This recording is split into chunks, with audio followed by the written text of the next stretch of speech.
अगर आपने इस वीडियो को क्लिक किया है तो कहीं ना कहीं आप ट्रेडिंग सीखना चाहते हो और आपको तलाश है एक परफेक्ट रोड मैप की, और आपकी ये तलाश आज यही पूरी होती है, क्योंकि आज की इस वीडियो में मैं आपके लिए लेकर आया हूँ हाउ टू स्टार्ट ट्रेडिंग का एक परफेक्ट रोड मैप। ये रोड मैप आपको बिगिनर से एडवांस की ओर लेकर जाएगा। Most of the new traders scattered learning में स्टक है और उसी वजह से वो अनऑर्गेनाइज लर्निंग कर रहे हैं, कुछ इंटरनेट से, कुछ यूट्यूब से या फिर कुछ बुक से। लेकिन स्कैटर्ड लर्निंग से आप ट्रेडिंग में मास्टर नहीं बन सकते। इसीलिए आज की इस वीडियो में मैं स्ट्रक्चर लर्निंग का एक परफेक्ट रोड मैप लेकर आया हूँ। तो चलिए शुरू करते हैं इस रोड मैप की जर्नी।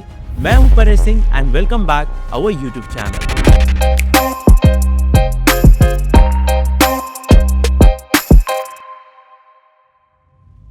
तो सबसे पहले हम ये जानते हैं कितने टाइप ऑफ मार्केट्स होते हैं।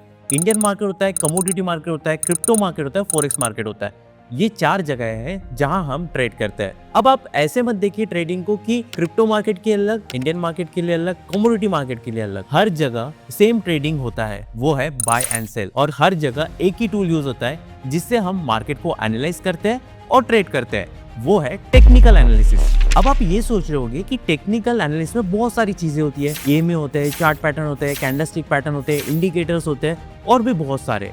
लेकिन टेक्निकल एनालिसिस का स्ट्रक्चर वे क्या है? फॉर एग्जांपल, अगर आप स्टेप 1 सीख रहे हो, ठीक है, अगर स्टेप 1 आपने पूरी तरीके से नहीं समझा और आप डायरेक्टली जंप करते हो स्टेप 2 पे, जब तक आप पूरी तरीके से स्टेप 1 को नहीं समझोगे तो स्टेप 2 समझने का आपका कोई फायदा नहीं है, क्योंकि ये सारी जितने भी स्टेप है सारी एक दूसरे से इंटरलिंक्ड है। अब इस रोड मैप के पहले टर्म को हम समझते हैं, वो है कैंडलस्टिक। अब कैंडलस्टिक होती क्या है, कैंडलस्टिक फॉर्मेशन क्या होता है, कैंडलस्टिक साइकोलॉजी क्या होती है, ऐसे कौन से कैंडलस्टिक पैटर्न है जो आपको हमेशा ध्यान रखना चाहिए, ये सारी चीजों पे हम एक डेडिकेटेड वीडियो लेके आने वाले इस सीरीज में। जितने भी टर्म हम एक्सप्लेन करने वाले सब पे एक डेडिकेटेड वीडियो होने वाली है। तो सबसे पहले आप बेसिक समझ लेते हैं कैंडलस्टिक होता है क्या। कैंडलस्टिक आपको प्राइस मूवमेंट बताती है और बायर और सेलर का पार्टिसिपेशन बताती है। अब आप ये सोच रहे होंगे कि कैंडल रेड बनती है, ग्रीन बनती है, इसके पीछे का लॉजिक क्या है? जब रेड बनती है दैट मीन कि मार्केट में सेलर का पार्टिसिपेशन ज्यादा है, और अगर ग्रीन बन रही है तो बायर्स का पार्टिसिपेशन ज्यादा है। सिंपल, इससे ज्यादा कुछ नहीं है, ज्यादा लॉजिक नहीं लगाना है, हमें सिर्फ समझना है कैंडलस्टिक साइकोलॉजी को। अब आप ये सोच रहे होंगे कि इंटरनेट पे बहुत सारे कैंडलस्टिक पैटर्न है,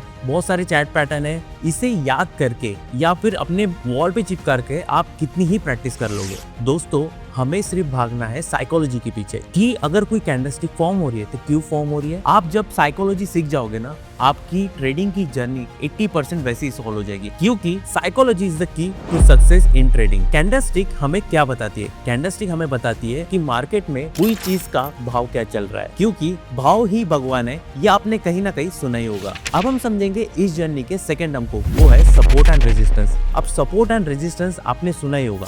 सपोर्ट यानी कि वो लेवल होता है अगर प्राइस वहां पे आता है तो आपको बाय एंट्री करना है, और रेजिस्टेंस लेवल वो होता है अगर प्राइस वहां पे टच करता है तो आपको सेल एंट्री करना है। दोस्तों, क्या आपको लगता है इतना ऑब्जेक्टिव चीजें हो सकती है? नहीं ना। तो इसके लिए आपको, जब आप सपोर्ट और रेजिस्टेंस लेवल ड्रॉ कर रहे हो, इसके लिए आपको बैक डेटा टेस्टेड करना बहुत इंपॉर्टेंट है। आपको देखना पड़ेगा कि वो प्राइस पे पर्टिकुलर कितने बार मार्केट ने टेस्ट किया है। मिनिमम 3 बार वो प्राइस पे मार्केट ने टेस्ट करना चाहिए, तो आपकी वो सपोर्ट लेवल बन सकता है। Same goes with resistance level, इस पे भी हम एक डेडिकेटेड वीडियो बनाने वाले हैं, तो उसके लिए चैनल को सब्सक्राइब जरूर कर देना और बेल आइकन प्रेस कर देना, ताकि आने वाले जितने भी इस सीरीज की वीडियो है आपसे कोई भी मिस ना हो। लेकिन वेट, आपके साथ एक प्रो टिप शेयर करना मैं भूल गया। अगर आप कैंडलस्टिक और सपोर्ट एंड रेजिस्टेंस को मर्ज कर लेते हो तो आपकी ट्रेडिंग और भी ज्यादा एक्यूरेट हो सकती है। तो ये दोनों टर्म को अच्छी तरीके से समझना और उसे चार्ट पर या फिर मार्केट पर जरूर इंप्लीमेंट करना। अब हम समझते हैं हमारे आखिरी टर्म को, वो है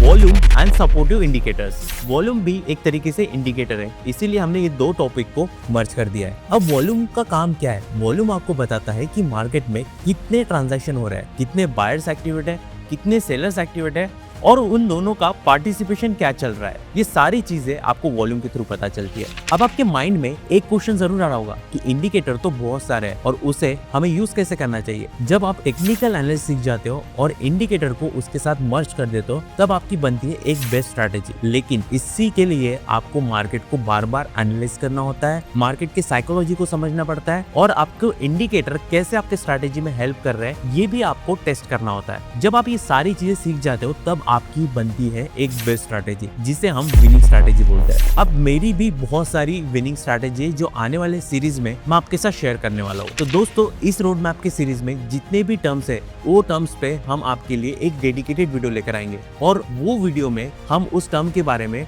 डिटेल में बात करेंगे। अगर आपके कोई क्वेश्चन या फिर क्वेरीज होगी तो आप मुझे कमेंट सेक्शन में पूछ सकते हो। अगर आपको ये वीडियो पसंद आएगा तो वीडियो को लाइक, चैनल को सब्सक्राइब और बेल आइकन को प्रेस करना ना भूले, ताकि आने वाली जितनी भी वीडियोस है आपसे मिस ना हो। मिलते हैं बहुत जल्द एक न्यू वीडियो के साथ, तब तक के लिए thank you and good bye.